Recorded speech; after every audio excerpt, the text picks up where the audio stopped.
Chapter 1. The Right to be Rich. Whatever may be said in praise of poverty, the fact remains that it is not possible to live a really complete or successful life unless one is rich. No man can rise to his greatest possible height in talent or soul development unless he has plenty of money, for to unfold the soul and to develop talent he must have many things to use, and he cannot have these things unless he has money to buy them with. A man develops in mind, soul, and body by making use of things, and society is so organized that man must have money in order to become the possessor of things. Therefore, the basis of all advancement for man must be the science of getting rich. The object of all life is development, and everything that lives has an inalienable right to all the development it is capable of attaining. Man's right to life means his right to have the free and unrestricted use of all the things which may be necessary to his fullest mental, spiritual, and physical unfoldment, or, in other words, his right to be rich. In this book, I shall not speak of riches in a figurative way. To be really rich does not mean to be satisfied or contented with a little. No man ought to be satisfied with a little if he is capable of using and enjoying more. The purpose of nature is the advancement and unfoldment of life, and every man should have all that can contribute to the power, elegance, beauty, and richness of life. To be content with less is sinful. The man who owns all he wants for the living of all the life he is capable of living is rich, and no man who has not plenty of money can have all he wants. Life has advanced so far, and become so complex, that even the most ordinary man or woman requires a great amount of wealth in order to live in a manner that even approaches completeness. Every person naturally wants to become all that they are capable of becoming. This desire to realize innate possibilities is inherent in human nature. We cannot help wanting to be all that we can be. Success in life is becoming what you want to be.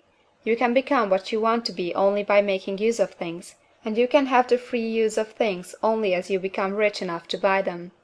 To understand the science of getting rich is therefore the most essential of all knowledge. There is nothing wrong in wanting to get rich.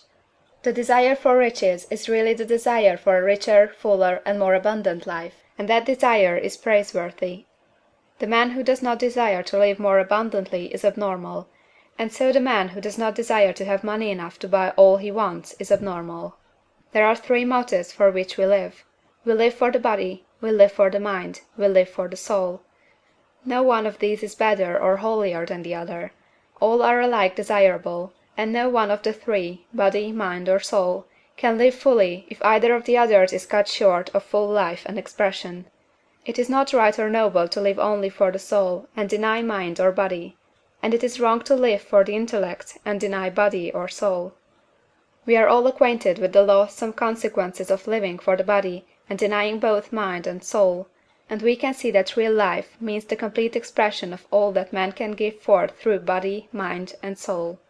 Whatever he can say, no man can be really happy or satisfied unless his body is living fully in every function, and unless the same is true for his mind and his soul. Wherever there is unexpressed possibility, or function not performed, there is unsatisfied desire. Desire is possibility seeking expression, or function seeking performance. Man cannot live fully in body without good food, comfortable clothing, and warm shelter, and without freedom from excessive toil. Rest and recreation are also necessary for his physical life.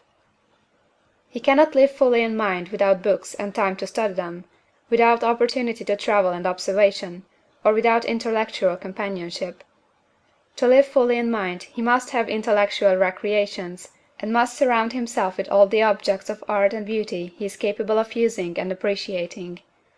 To live fully in soul, man must have love, and love is denied expression by poverty. A man's highest happiness is found in the bestowal of benefits on those he loves. Love finds its most natural and spontaneous expression in giving. The man who has nothing to give cannot fill his place as a husband or father, as a citizen, or as a man. It is in the use of material things that a man finds full life for his body, develops his mind, and unfolds his soul. It is therefore for supreme importance to him that he should be rich. It is perfectly right that you should desire to be rich. If you are a normal man or woman, you cannot help doing so. It is perfectly right that you should give your best attention to the science of getting rich, for it is the noblest and most necessary of all studies. If you neglect this study, you are derelict in your duty to yourself, to God and humanity; for you can render to God and humanity no greater service than to make the most of yourself. CHAPTER II.